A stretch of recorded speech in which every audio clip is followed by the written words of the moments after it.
Let's get more on this. We can speak to Dr. Daud Abdullah, who joins me now from London. He's the director of the Middle East Monitor. Many thanks, Dr. Daud, for speaking to us on TRT World.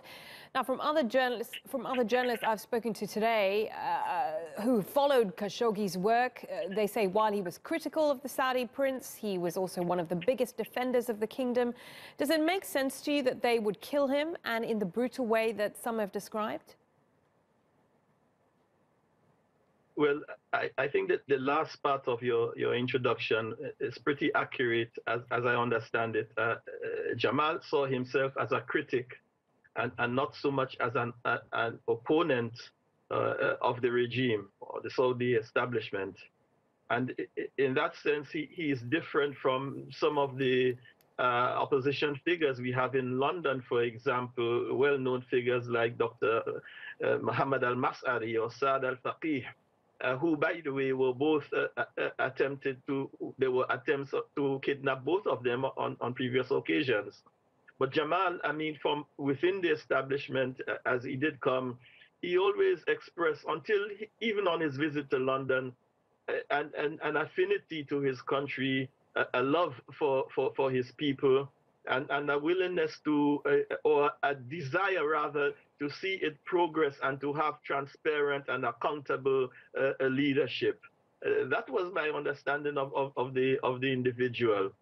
That he should be, if it is true that he has been murdered, then this is an end that was not deserved. Someone of him, his character, his standing, his integrity should have been respected and seen rather as a beacon of progress for his country, rather than to be treated as a common criminal. I mean, it is worth raising the point again that we don't have confirmation at all. We heard from the president of Turkey, who also would not confirm whether Khashoggi was killed or not. But if it is found to be true and that the Saudi that Saudi is behind it, what questions does it raise about the kingdom and the actions of its crown prince, who have been very assertive in recent months? I would say rather very erratic and unpredictable in his policies. And this represents a new low in the policies of the kingdom, if, as we say, all of this turns out to be true.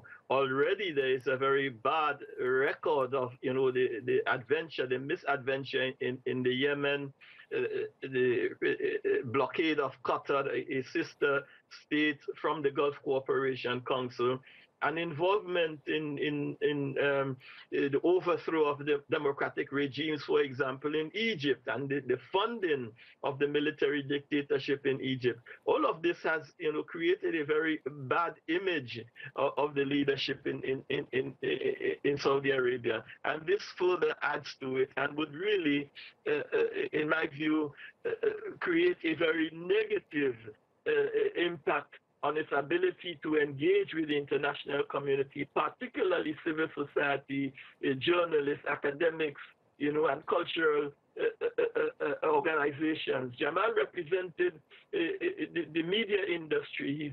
He has a record of over 30 years working within the media industry. And I'm sure journalists across the board, throughout the world, would be very sympathetic and disheartened by what has happened to this tragic end that he has met. Dr. Daud Abdullah speaking to us from London. He is the director of the Middle East Monitor. Many thanks for speaking to us.